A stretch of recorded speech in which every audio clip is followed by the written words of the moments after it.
बलियापुर गांव के पास एक बहुत बड़ा घना जंगल था। वो जंगल एकमात्र ऐसा रास्ता था जहां से शहर आया जाया जा सकता था। पर कुछ समय से वहां से आने जाने वाले लोग रहस्यमय तरीके से मरने लगे थे।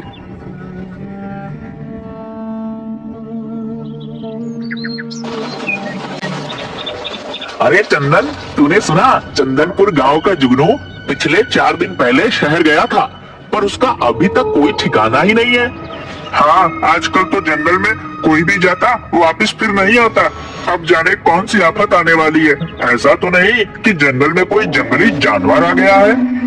अरे हाँ भाई, वैसे भी आजकल जंगल में बहुत सी अजीब अजीब तरह की आवाज आती है। पर क्या करें भाई, शहर आने जाने का सिर्फ एक ही तो रास्ता है।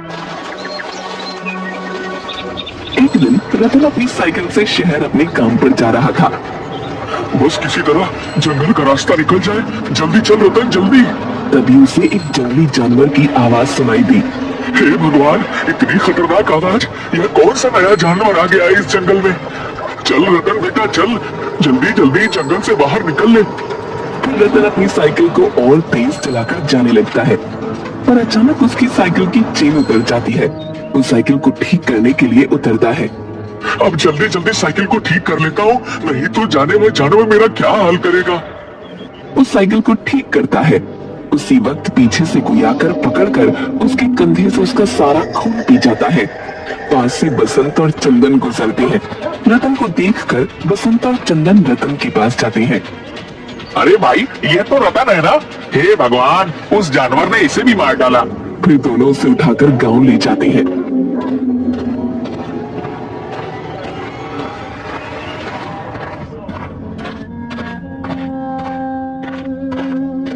आसपास के गांव में मौत हो रही थी सो हो रही थी, पर अब हमारे गांव में भी उस जानवर का आतंक शुरू हो गया है। अब हम सभी को एक बार जंगल में चलकर देखना होगा और उस जानवर का कुछ न कुछ तो करना ही पड़ेगा। गांव में मातम का माहौल छा जाता है। अगले दिन सभी गांव वाले मशाल लेकर जंगल में जाते हैं। तभी ठोकर खाकर बसंत गिर जाता है। बाकी सभी लोग आगे बढ़ जाते हैं। अरे कहाँ जा रहे हो सबके सब? रुको, रुको मेरे लिए। तभी उसे अजीब अजीब सी आवाज सुनाई देती है और वो जैसे ही पलट कर देखता है, नहीं नहीं, उसका भी खून उसी तरह हो जाता है जैसे कि रतन का हुआ था। जब गांव के सभी लोग वापस आते हैं तो बसंत की लाश को देखते हैं। और ये क्या? बसंत, बसंत, उठ जा बसंत भाई, उठ जाओ। अरे लगता है उस जानवर ने बसंत भाई को भी मार डाला। हे भगवान, ये कौन सा जानवर होगा जो इतनी बेरहमी से इंसानों का खून पी जाता है? मुझे तो बहुत डर लग रहा है। फिर सभी लोग गांव चले जाते हैं।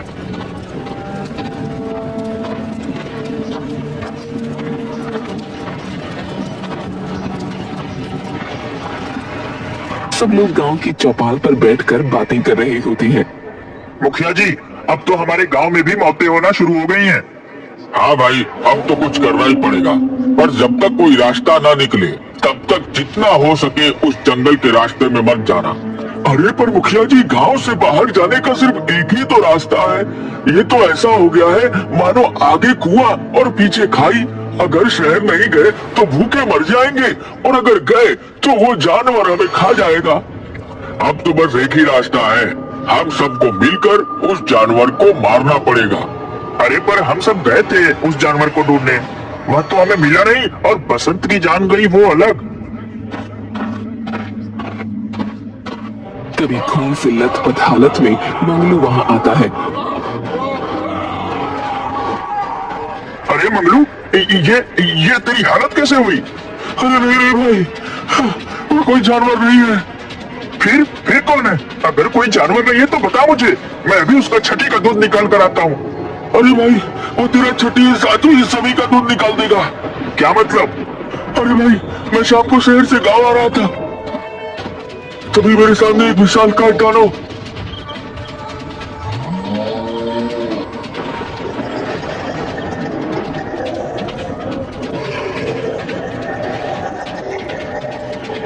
नहीं, क्या कहूँ उसे मैं?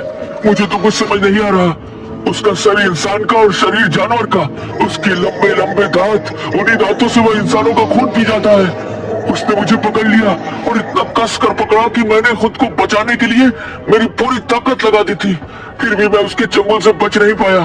पर पता नहीं कोई चमत्कार कहूँ या कैसे कहूँ, क्या कहूँ, मैं जैसे तैसे बचकर वहां से निकल आया हूँ। वो बहुत ही ताकतवर था। हाँ, बहुत ही ज्यादा ताकतवर।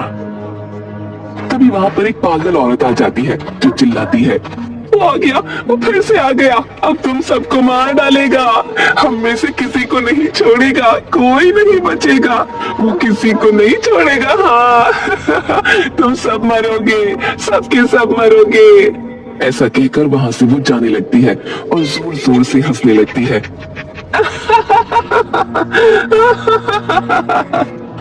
गांव में किसी को भी कुछ समझ नहीं आता। भाइयों, मेरा मत यह है कि गांव में से 4-5 लोग साथ में शहर जाकर जरूरत का सारा सामान ले आए और फिर उस रास्ते से कोई भी नहीं जाएगा। हाँ हाँ मुखिया जी, मुझे भी आपका सुझाव बहुत अच्छा लगा, बिल्कुल अच्छा। हाँ हाँ, हम लोग बिल्कुल ऐसा ही करेंगे। फिर गांव के कुछ लोग मिलकर जंगल पार करके शहर जाने लगते हैं। कोई भी अलग नहीं होगा और सभी लोग अपने हाथों में मशाले ले लो। सभी जंगल तक पहुंच जाते हैं। हमें आते हुए शाम हो जाएगी। जय हनुमान ज्ञान गुण सागर, जय कपीस तिहु लोक उजागर, रामदूत अतुलित बलधामा, अंजनी पुत्र पवन सुत नामा। शाम तक सभी लोग एक महीने का जरूरी सामान लेकर गांव फिर आने लगते हैं।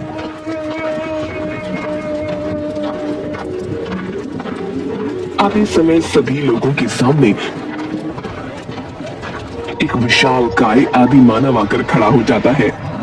अरे भाई, लगता है कि ये वही आदि मानव है जिसके बारे में मंगलू ने बताया था, जो सबका खून पी जाता है। अब वो हमें भी खा जाएगा। अरे घबराओ मत तुम सब, मैं हूं ना, मैं देखता हूँ कि यह आदि मानव हम सबका क्या बिगाड़ेगा। तभी वो आदि मानव एक आदमी को पकड़ लेता है और उसका खून पीने लगता है।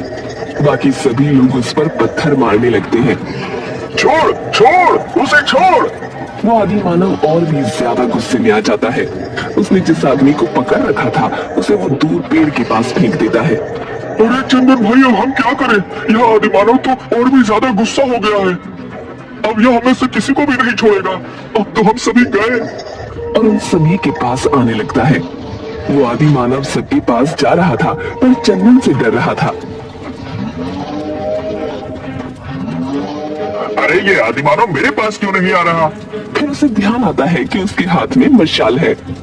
कहीं ऐसा तो नहीं कि मेरे हाथ में मशाल है इसलिए वो मेरे पास नहीं आ रहा? कहीं ऐसा तो नहीं कि ये आदि मानव आग से डरता हो? वो आदि मानव गुड्डू को पकड़ लेता है और उसका खून पीने ही वाला था कि तभी चंदन उस आदि मानव के पास मशाल लेकर जाता है और उसे डरा देता है। सभी लोग वहां से गांव में भाग जाते हैं। गांव जाकर सभी गांव वालों को सारी बातें बताती हैं। पर चंदन भाई, मुझे एक बात समझ नहीं आई कि वह आदि मानव हम सबको पकड़ रहा था पर आपसे क्यों डर रहा था? अरे क्योंकि मेरे हाथों में मशाल थी और वह आदि मानव आग से डरता है, इस वजह से वो मेरे पास नहीं आ रहा था। और तुमने देखा नहीं, मैं जैसे ही मशाल उसके पास लेकर गया वो वहां से भाग गया। इसका मतलब है कि हम उस आदि मानव को जलाकर मार सकते हैं। सभी गांव वाले इस बात को सुनकर खुश हो जाते हैं। उनके मन में एक उम्मीद की किरण जाग जाती है। फिलहाल तो कुछ समय के लिए उस जंगल में कोई भी नहीं जाएगा। कुछ दिनों में हम कोई ना कोई रास्ता जरूर निकाल लेंगे। चौपाल पर बैठकर सब लोग बातें कर रहे होते हैं। अरे भाई, तुम्हें आवाज सुनाई दी? हाँ हाँ भाई, ये तो उस आदि मानव की ही आवाज लग रही है। कहीं वो आदि मानव गाँव में तो नहीं आ गया? हे भगवान, इस शैतान का डर पहले जंगल में ही था और अगर ये गांव में आ गया तो हम सबका जीना हराम कर देगा। इसका कुछ ना कुछ तो करना ही पड़ेगा। तभी जोर जोर से जमीन पर पैर रखते हुए आदि मानव गांव में आ जाता है। अरे भागो भागो, सभी अपने घरों में जाकर छुप जाओ। सभी गांव वाले अपने अपने घरों में छुप जाते हैं। पर वो आदि मानव अब गांव के जानवरों को खाने लगता है। और सुबह होते ही गांव से चला जाता है। मुखिया जी, अब तो इस आदिमानव का कुछ ना कुछ करना ही पड़ेगा, नहीं तो हम में से कोई भी जिंदा नहीं बचेगा। हाँ हाँ, तुम बिल्कुल सही कह रहे हो।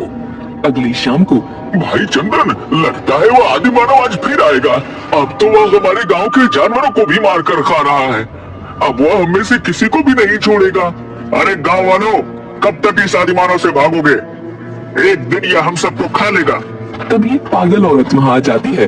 हाँ, सही कह रहा है ये। कब तक भागोगे उस आदिमानव से? वर्षों पहले वो मेरे पिंकू को भी खा गया था। पर उस आदिमानव को हम मारेंगे कैसे? वो आग से डरता है।